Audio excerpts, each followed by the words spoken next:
Good evening, this is CNN News. I'm Julio Cordero. We bring you a special report on an Arab-Israeli conflict going on. Egypt and Israel have just ended a 3-week-long war over lost land in the 1967 Six-Day War. They're calling it the Yom Kippur War because it happened during the religious holiday, the Yom Kippur. We're bringing Aaron Lynch for more information. Good evening. I'm here in Israel where the Arab-Israeli ceasefire was just secured this morning by the UN. This event began 3 weeks ago on October 6th when Egypt and Syria organized an attack. Over the last 3 weeks, Arab forces pushed against the Israeli borders between Israel and Egypt. At first, Arabs pushed against the borders, but as Israel immobilized, they pushed back the Arab countries. Syria and Egypt suffered terrible losses. They lost 300 tanks, while Israel only lost about 10.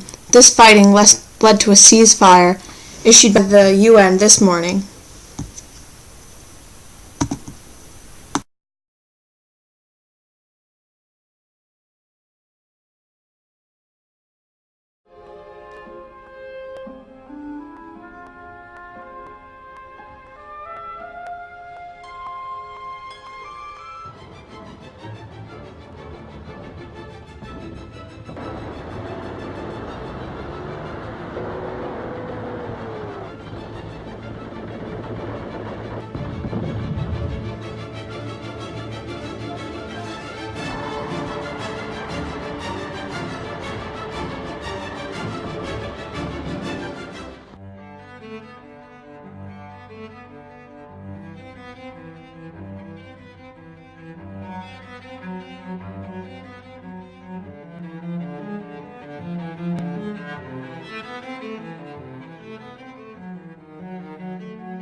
Yom Kippur, also known as the Day of Atonement.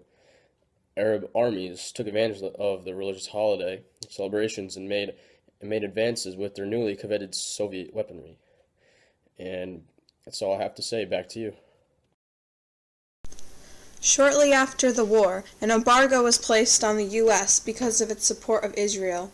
This caused an extreme shortage of gas and high prices and lines at gas stations across the country. Increasing gas prices are still an issue to this day. Was taken at a meeting in Kuwait, which was attended by the Syrians and the Egyptians as well. Less Arab oil won't hurt the United States much, but it will pose quite severe problems for the Japanese and especially for the West European countries. Here's a report on the meeting in Kuwait. Even before today's meeting began, there was an announcement in Kuwait that prices for Arab oil were going up. A huge increase voted in an overnight meeting without even consulting Western buyers. Then the ministers began what was to be an 8-hour meeting, resulting in their decision to reduce the flow of oil to America and other nations supporting Israel. The cutback will be 5% for the first month and an additional 5% for each passing month until Israeli forces leave occupied Arab land. The ministers added an appeal to the American people to stand beside the Arab world. For countries like Kuwait, where these wells are, or others like Saudi Arabia, there's no real economic penalty in reducing the flow off the docks for the U.S. They make so much money on their oil, the loss will hardly be noticed. But Kuwait and Saudi Arabia are still not anxious to completely destroy their relations with the U.S., and they were able to persuade more militant Arab ministers who wanted to boycott America completely or nationalize U.S. facilities. Yes, as you Robert can see, Hager, this is a very big war that just ended, and people are going to be talking about this for a long time. This is a lot of things that just happened in this war. We're bringing you the CNN News. I'm Julio Cordero signing off. Thank you.